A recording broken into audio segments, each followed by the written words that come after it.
Salut à tous, je suis ravie de vous retrouver aujourd'hui pour cette nouvelle vidéo dans laquelle je vais vous présenter les pastels Polycrayon Soft. Alors je vous l'avais déjà dit dans une autre vidéo, mais la marque Giotto m'a contacté il y a un petit temps en me demandant si j'étais d'accord de tester et de vous présenter leur gamme de produits Lyra.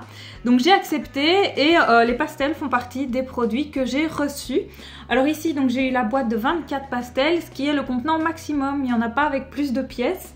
Et c'est peut-être là le seul bémol que je trouve à ce produit-là, parce que globalement c'est de bonne qualité, mais j'aurais vraiment aimé avoir plus de choix au niveau des couleurs, mais on va voir ça en détail tout de suite.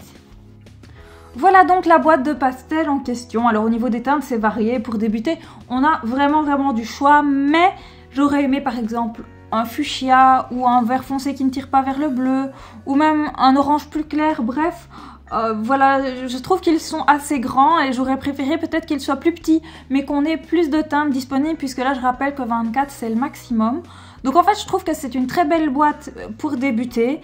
Je trouve que vous aurez largement de quoi faire si vous n'avez jamais utilisé de pastel et qu'en plus le prix est plutôt avantageux.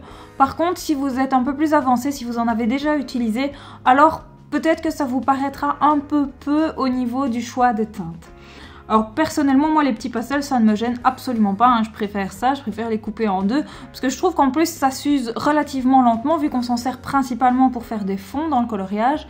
Donc qu'il soit plus petit et qu'il y ait plus de teintes, pour moi ce serait plus un avantage, mais voilà, c'est que mon point de vue après tout.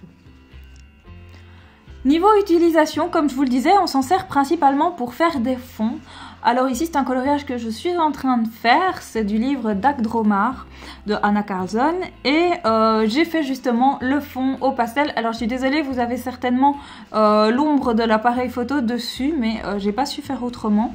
Donc voilà, j'ai commencé à faire la couronne au pastel, j'ai utilisé le vert foncé, enfin le vert très foncé, je vais vous montrer les teintes, hop.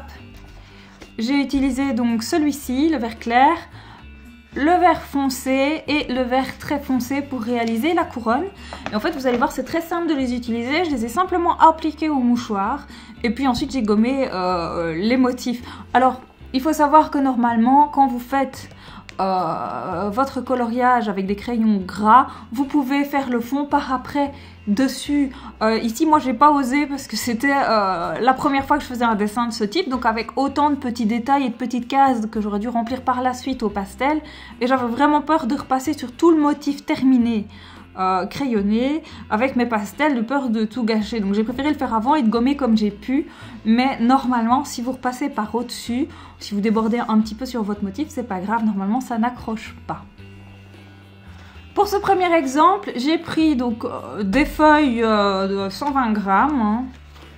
Pour ce premier exemple, j'ai choisi de prendre du papier à dessin 120 mg, ici une feuille de brouillon et un essuie-tout, et c'est à peu près tout ce qu'il nous faut.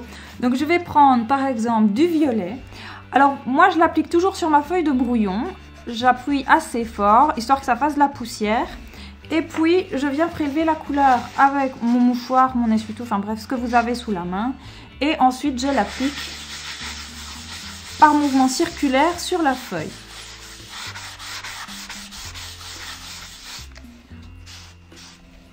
On fait ça plusieurs fois et vous voyez qu'on obtient une jolie couleur uniforme. Ça c'est sympa.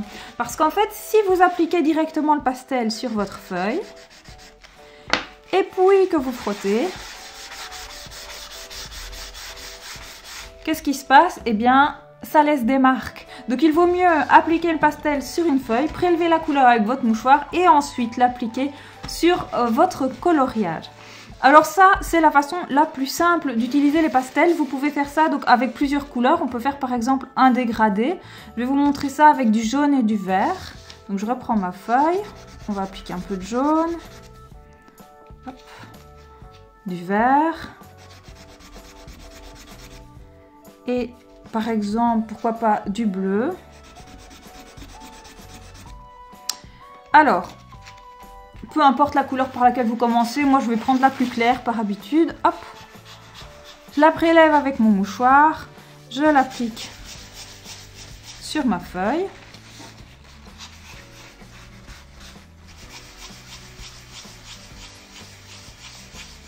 Ce que vous pouvez faire aussi, c'est appliquer les pastels comme ça, comme je suis en train de faire sur ma feuille, dans des boîtes d'allumettes.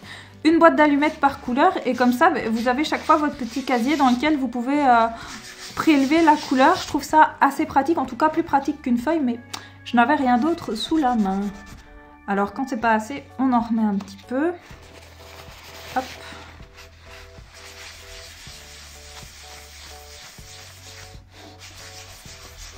Je les applique toujours en faisant des cercles, comme ça c'est plus uniforme. Hop. Voilà, on va passer au vert.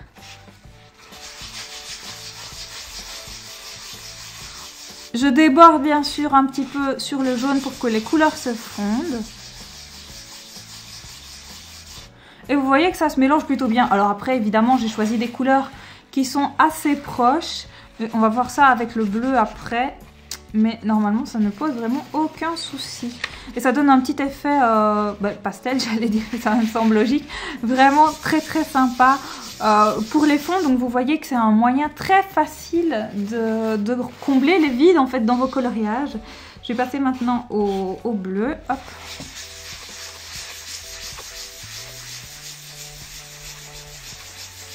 Vous voyez que ça se mélange très très bien au vert aussi. Hop. Je vais devoir en remettre un petit peu parce que j'en ai plus assez sur ma feuille.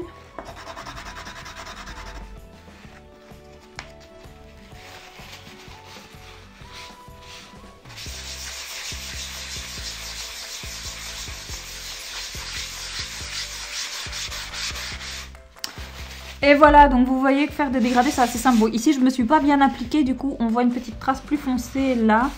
Mais en faisant bien attention, il y a moyen qu'il n'y ait pas du tout de démarcation et d'obtenir des couleurs plus intenses. Alors j'ai vu sur le net quelqu'un qui passait une couche de fixatif et puis qui remettait du pastel, une couche de fixatif, du pastel, etc.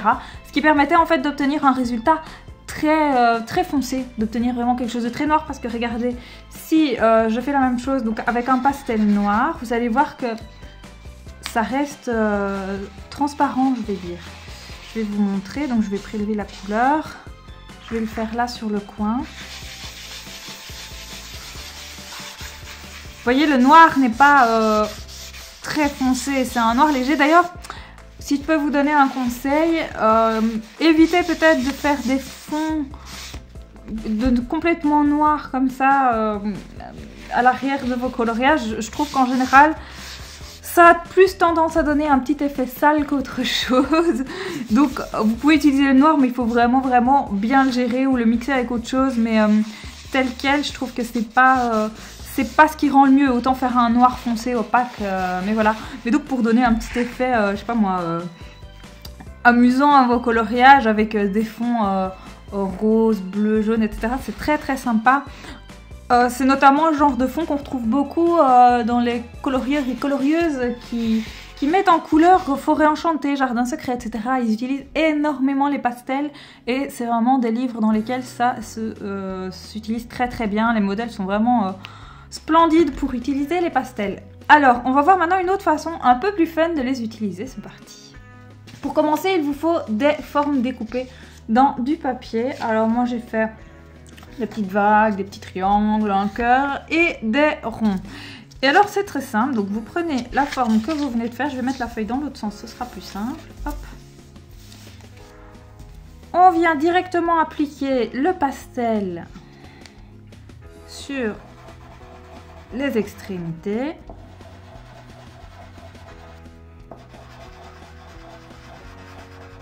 Hop. Et on étire avec le doigt.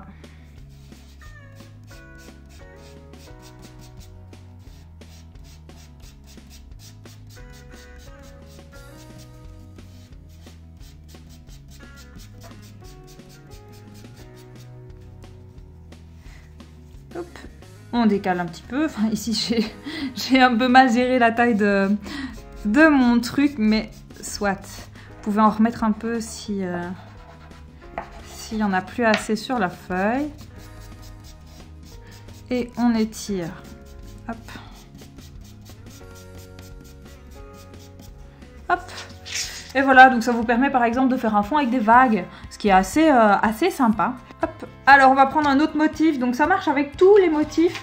Ici par exemple j'ai fait des triangles, Je vais prendre du vert. Hop.